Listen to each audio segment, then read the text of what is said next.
Hello, my name is Myra Cagete. Anong ibig sabihin ng English expression na good for you? Yan ang ipapaliwanag ko sa inyo sa video na ito.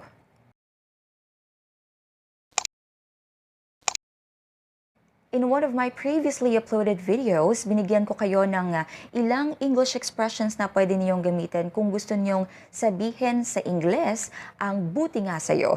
Kung hindi niyo pa napapanood yung video na yan, let's watch this. Tayong mga Pinoy, karaniwan nating sinasabi sa isang tao ang buti nga sa'yo.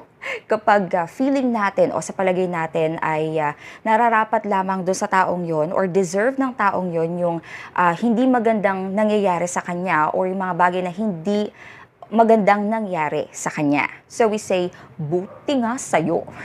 Now, some of the relevant English phrases that we can use to express buti nga sa'yo in English are number one, you got what you deserved.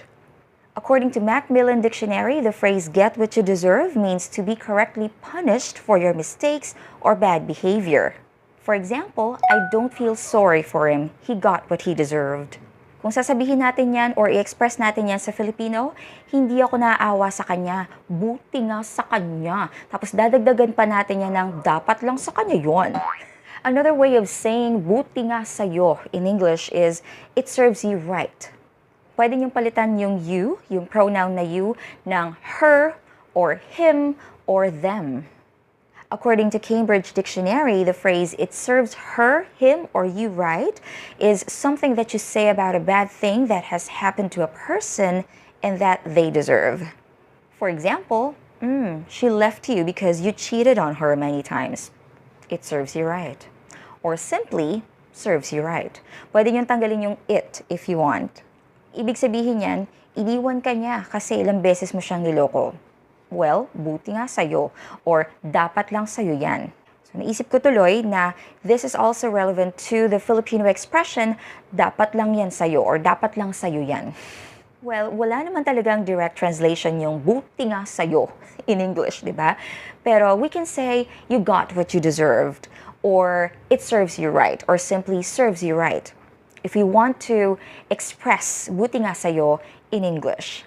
Ngayon, sa comment section ng video na yan, may mga nag-comment na ang sabi nila, akala nila, dapat daw ay good for you. Siguro dahil sa word na buti, so buti nga sa'yo.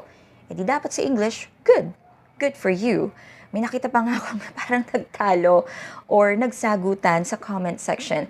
Let me just shed some light on that one. Let's clarify it. Ano nga bang ibig sabihin ng English expression na good for you?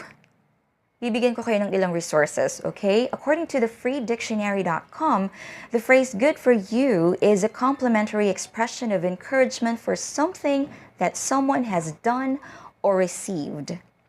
And according to Cambridge Dictionary, good for you is an idiom that is used to show approval for someone's success or good luck. Yung phrase na good for you ay sinasabi sa isang tao kapag tayo ay natutuwa, no, na may magandang nangyari sa kanya or meron siyang magagandang natanggap. Parang kabaliktaran siya ng buti nga sa'yo, di ba? Kasi when we say buti nga sa'yo, ibig sabihin para tayo ay nasisiyahan na yung taong yun ay nakarma, kumbaga, no? O kaya may mga hindi magandang nangyari dun sa taong yun kasi nga deserve niya. Kasi nga masama siya eh. So generally, we say good for you to someone to show that we are happy, that something good has happened to that person. For example, guess what? I passed the job interview. Wow, good for you! Ngayon, if you're going to say that in a sarcastic way, halimbawa, may isang lalaki na medyo may kayabangan ng konti. Tapos ang sabi niya, girls, my dad just gave me an expensive car for my birthday. And the girls respond, good for you. May paikot-ikot pa ng mata, no? Then, in Filipino, parang ang equivalent niyan ay, edi wow. So when we say good for you in a sarcastic way, it could mean who cares or so what. So it largely depends on the context, okay?